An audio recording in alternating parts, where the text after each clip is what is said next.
I mean, I'm layered, and I'm, as Holly would say, flipping frigid. See, I don't. I usually don't subscribe to fear that much. In terms of, stoic, frozen, can't move. I'm usually, oh, cool. Let's get the hell out of here. This room is not okay with me. His Satan or an entity or dark lord or being pretending to be Satan or that we might mistake for Satan here right now.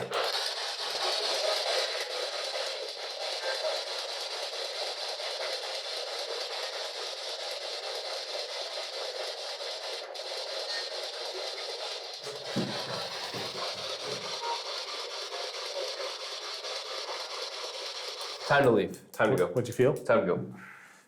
Time to go. What do people feel here? Poked. Mm-hmm. Did you just get poked? Right here. Uh-oh. A boom.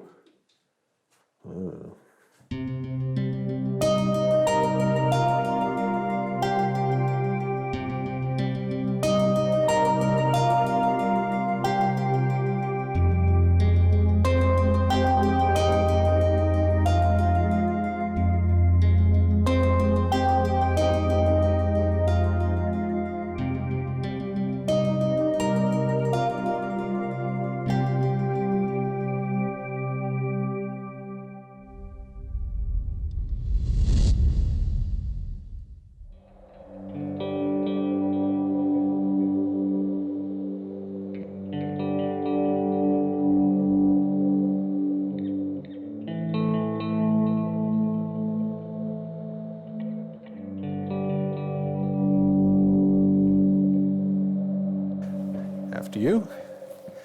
So, Joyce, here we are. You're back home again. I am. You grew up here in the Dorchester jail. Yes. And so your dad was the a jailer and Mom was the matron. So they basically kind of ran the place. Yes, they did. And there was, so your dad, your mom, there was a guard. After about 7 years. Otherwise, Dad was on duty 24/7. Oh, my. And the paddy wagon came every day from Moncton around 2:30. And sack full if they picked up anybody. Deliveries. Come over no matter what time of day or night it was. So this was a facility you were telling me that could hold like 50, 55 people? Yes, yes. And one guy, and your mom, but basically Yeah. one guy was responsible for making sure That's order right. was maintained. Your dad and your mom were actually taken hostage at gunpoint. Yes, they were. And that story didn't end well, not for your dad or mom, they were okay in the end. But tell me a bit about that story, because didn't that end in a murder-suicide at the end of the road? Yes, Yeah, yes. The wife came in here and she had a gun hidden. And that's when they took Mom and Dad hostage and another guard that was on and locked them in the cell and took Dad's car and his wallet and drove to Sackville, and that's when he shot his wife and then killed himself. So I assume when the wife broke him out, because it was kind of a jailbreak sort of thing, she didn't know that he was going to kill her. No, she wouldn't have known that. Yeah, so she Yeah. didn't, it wasn't planned like murder-suicide or double suicide No. beforehand. She thought she was breaking hubby out, or boyfriend out, and then he turned on her and then... Yeah. So your dad was locked out in the jail, Dad but your and mom... Mom and another guard. He had the But three of them. wasn't your mom, you were telling me your mom was taken down? They had my mom come down and go to the medicine cabinet because they wanted some drugs. Right. And she begged them to let her go back in the cell with Dad again Wow. because she was expecting her first grandchild and she didn't want to go with them. So they did. They locked her back in again. So were they thinking of taking her as a hostage, like on the road with them, or? She didn't know. Mom didn't know. She just wanted to make sure they weren't going to. Right. Yeah, that usually never ends well. So better, lock you in here. And Dad didn't think they'd bring her back to the cell again. He was quite worried about it, yeah. So here we are, standing in front of the two cells that held the Banister boys, but this is known as death row because they... This is where they're held if they're in for murder and they're going to trial. Right. And did you say was it the first day of your dad's job when he first got here? Yes. That he had to cut somebody down who had committed suicide? Yes. Did that happen a lot? No. So it wasn't always murderers that were held here, though, because you didn't have that many Yes, murderers. it was. Oh, was it? Yes. So this was just like murderers' death row kind of alley, only murderers. This is where Reggie was, and when my father and Frank finally got him back into the cell, Right. and later on I guess he had taken a piece of glass with him, and he told my father that he was going to chew it and cut his insides, and Dad would have to take him to the hospital. And Dad said, no, this is your hospital. This is your motel. This is whatever room you want to call it. You're not leaving here Wow. until the execution. Your dad was hardcore. I like it. But you're dealing with a murderer, you kind of have to be. Because Yes, they're always looking for yes. a reason to get out, right? And Exactly, then maybe yeah. escape or something on the way to the hospital. Well, if he hadn't have tried to kill my father, it might have been different, but Right. yeah, he did. Wow. So have you been in the cell? Yes, I have. Yeah, well, let's go in and see. Because we had a very odd experience last night. Dylan is standing right over there, and he got poked.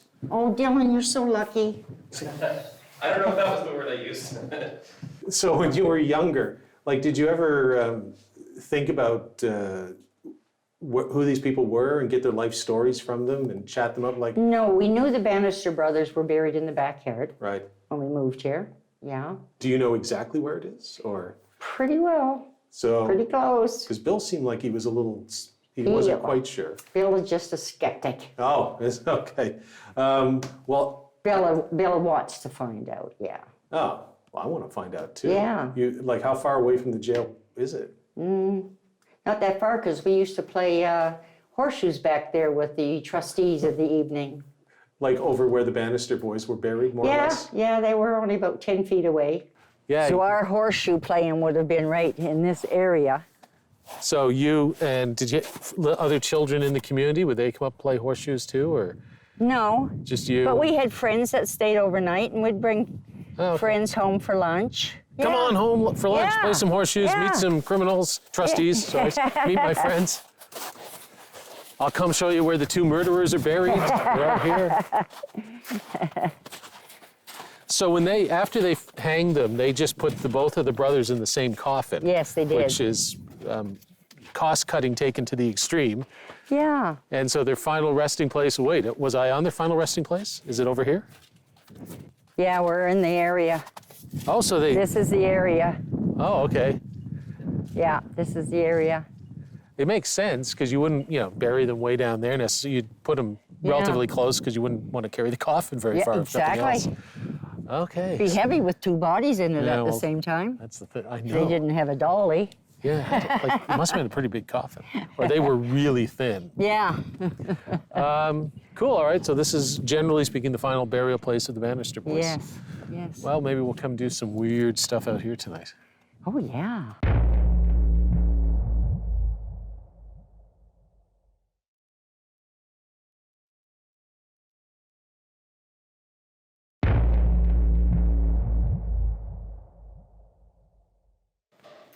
Tabor, I'm going to try to talk a little louder so that you can hear me through Holly's lab.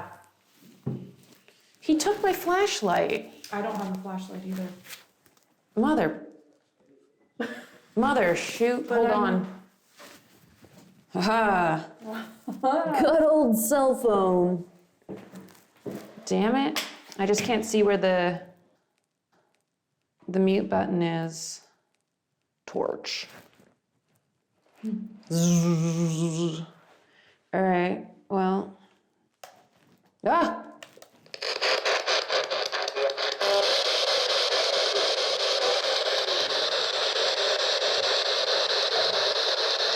So we're outside the Dorchester jail. That's Dylan holding the camera. I'm Paul, obviously. I think we're still who we are. Holly and Chelsea upstairs in one of the Bannister boys' jail cells, the one that we weren't supposed to go in, that Bill never goes in. Dylan and I, they locked us in there and wouldn't let us out when we wanted them to let us out, and then Dylan got poked. Anyway, turnabout's fair play. We're going to go invite the Bannister boys, who are buried over here somewhere, to go say hello to Holly and Chelsea. Needless to say, Holly and Chelsea don't know we're doing this. If Tabor can hear us, he better not be a snitch. No snitching. All right.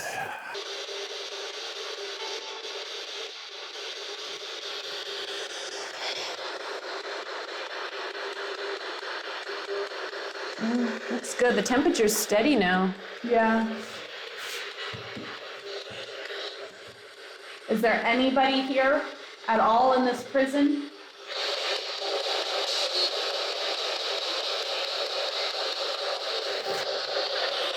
I feel like we're hitting a radio station right now. I'm just gonna Yeah. switch it up a bit. Banister boys, if you're out here, still here, I know you're still here. You're down there, and probably a lot further down there. Go visit Holly and Chelsea. Go say hello. Go poke them. Go, give Chelsea a little leg grab like you did in Ottawa House. Something else grabbed your leg in Ottawa House. Give that physical, non-fatal or even non-violent, but sort of like Dylan got that clear manifestation that there's something there. We're challenging you. We're begging you because we want a little payback. We're inviting the Bannister boys to go up there to make contact in some form. Now, Paul said non-fatal, I believe was the terminology. Yes, that was the term, yeah. So, they poked me.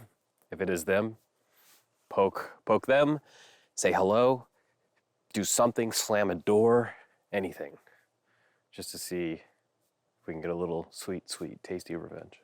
And I know it seems out of context if this was all that you were viewing, we are really mean, but you know what? This is probably the least we should be doing because they were really mean to us. Not Chelsea so much, she's just the poor victim of Holly's meanness. But Holly locked us in at our request, to be fair. But then we kind of asked to be let out, and she mocked us. She was enjoying it a little too much. Yeah. Like when she came in to give us the ghost box and she was toying with me like I was a dog trying to get a treat. Let bygones be bygones. It's not really how we roll. So here we are. Here's hoping something happens. Non-fatal. Right. I can't stress that enough. I got all my ghost hunting knowledge from you, so I might as well call something out. Oh, I've created a monster. You have. I'll continue what I was doing. I don't know where Bannister boys are buried, but we're going to be here all night. Okay. Somewhere here, that's where she said. So I'd say it's worth our interest as ghost investigators. As Paul actually jumps on your grave. I'm going to be a little bit more respectful than that. Don't mind him. We're going to be in that jail. We're going to be right where you guys spent your final moments in this world. So if you would like to let us know something, whether that is anger, or if you want to just screw around with us, the pranksters that you may have been, come say hello in whatever form that is not physically threatening to any of our crew members. Whether that's Paul, Holly, myself, Chelsea, Jim, or Tabor. Let us know how you feel. If you can use this device to form words that we can understand,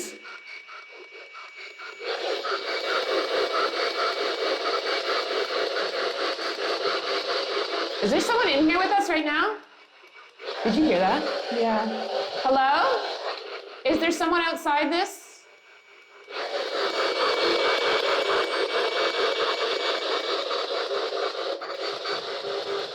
Is there some, oh my God. Can you hold that up?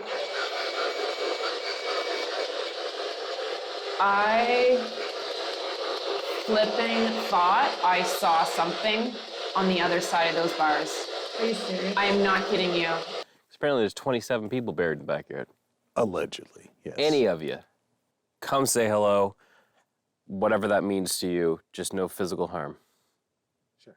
At least not life-threatening physical harm. I mean, you can't lift somebody up without a little physical harm. Plus, there's 2, 3, 4, 5 cemeteries. There's like 5 cemeteries around here alone. I was in 2 earlier today. So, if folks, there's a cemetery down there by the jail or the old penitentiary. There's 2 cemeteries as you drive into town. There's at least a couple others floating around. So all those people, come on down. It's a Dorchester ghost party tonight at the old jail. And you're all invited. Like a soft mist.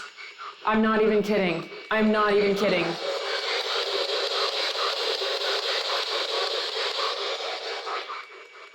This is going crazy. So it's telling us that the temperature is changing. Yeah. The temperature in here is rising according to this. I do not feel a difference. I feel colder, Now, if anything. theoretically, if something was trying to draw energy from the environment to interact with us, you would feel cold. But Yeah. then when that interaction took place, the energy would be presented back to the environment and it would get warmer. Yeah. So what we're getting is an interaction. You're feeling cold? Yeah. Like, I'm kind of... I don't feel cold, I feel warm. Really? Yeah. I feel cold, like, on this side of me. Oh. What is that? Is that friggin' chanting? I don't know. That's what I'm... Hello? Is that a no? It's almost like energy is being drawn from over here, Yeah. and then it's being like, because I feel warm, like I feel really warm. I do not feel warm at all.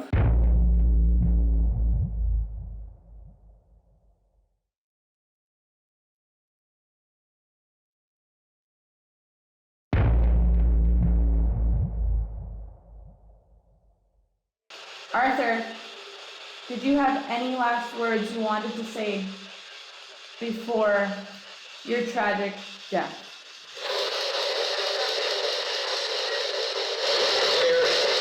He was... Did you hear that? Scared? Scared. Oh my God. He was scared. Arthur, were you scared?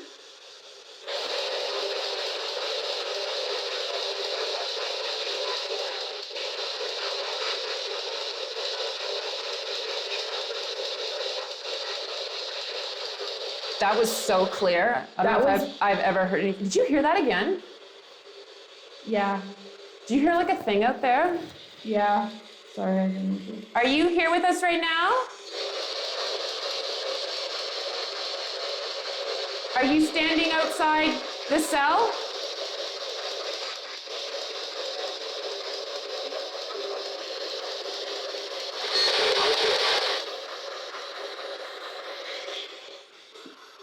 What if he's not standing outside the cell? What if he is, but what if it's kind of a replay of what happened? What do you mean? Like Weren't they hung right there? potentially. So you're thinking we're hearing those noises? Maybe. Oh my God, I'm so friggin' like goosebumpy right now. Yeah. Are you in the cell with us?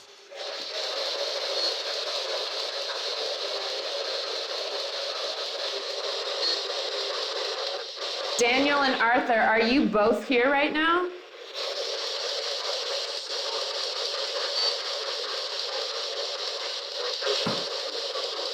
Oh my God, if that wasn't the guys trying to come in, what the crap? You heard that, right? Yeah. Is it snowing out? I would say that is... Oh, shit. Actually, just poke your head outside. It's supposed to get to -4 or -5 tonight, so if there's any precipitation, it's snow. But there's no call for snow tonight. I looked at the weather forecast. Nope. Hey, Holly, come here for a second. Come on down.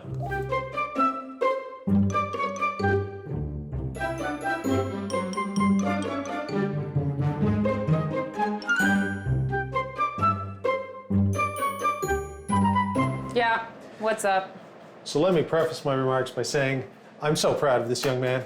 He was out there trying to be like me. I'm flattered, I'm proud. But one me is enough. So we're out where the Bannisters are allegedly buried and 27 other people, according to Joyce. Yep. Yeah.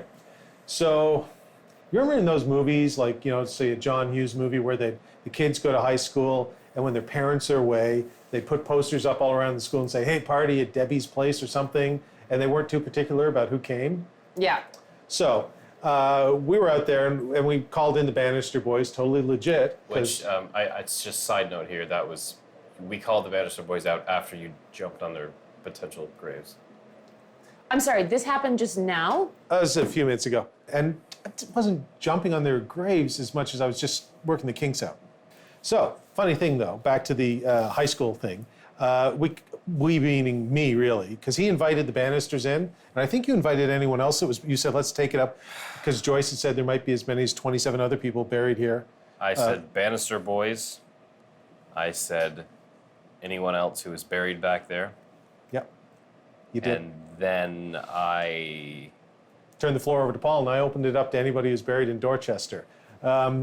And we sort of said, hey, come on down. It's a paranormal party at Dorchester Jail, and the house next door, actually. So something happens over there. That's on me. So we're sitting there, and we're watching. Jim and I are just looking at all the cameras, and I go, is it snowing out? Because all of a sudden, from out of nowhere, there's no other way to describe this, dozens of orbs fly towards the jail in the not down from the roof, but coming from around the town at the camera we've set up just outside Death Row that's looking out. So the camera's looking out into the world, and these orbs start flying in. It goes on what, Jim, for 45, 50 seconds maybe? About 45, 50 seconds. Yeah. So I go, is it snowing out? And he goes, no. And I said, well, double check. Go out. No wind. There's no snow. There's nothing. It's a nice, clear night. You can see the stars. And so what were all those things? We don't know, do we? Do you know? I don't know. Probably. No. It's totally explainable, I'm sure. Quite, yeah. So we're just letting you know. Could be a paranormal party at the Dorchester jail tonight. So the usual. Yes. In short, Summarizing. the too long, did not read version of this news article, we called everything out. And as I was being warned that we were in danger, Paul was coming to tell me that we have a lot of guests. Yeah. And that's where we're at. When he says we called everything out, we did put a limit on the 5th level of hell. We said nothing beyond the 5th level of hell. Just 1, 2, 3, 3, 4, 5. 4, 5. Yeah, 5. I did specify that no fatal harm. True. He did put no fatal harm. And I said if anybody's going to levitate, it can be me. Yeah. I'm sorry. No fatal harm? No As in fatal physical harm is harm. okay, but fatal is not. I know this seems like we're in some sort of strange B movie giving our dialogue, but that's kind of how I feel. Like at the moment, I just feel like I'm in some strange Plan 9 from outer space B movie, and we're the two dumb cops from the B movie who and it's like, hey, let's go into the graveyard, and the next thing, Yeah, I see that too. Oh. I see that. Yeah. She's all the cities. Yeah, and we almost. I agreed with their assessment. We opened it up to will-o'-the-wisps, UFOs, space aliens, Sasquatch, pretty much anything. Like, just anything that might be out there, whatever manifestation, tulpas that it might take, Bob's your uncle. Okay. What is wrong with you guys?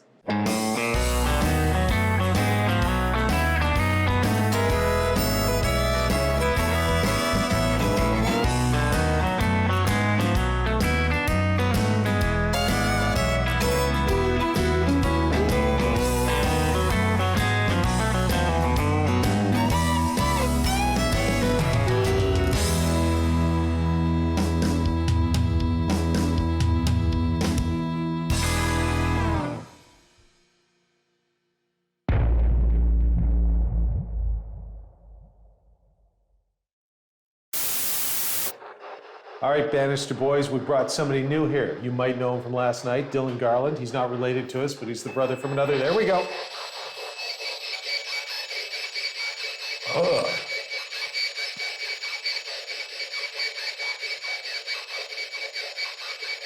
The hell is that?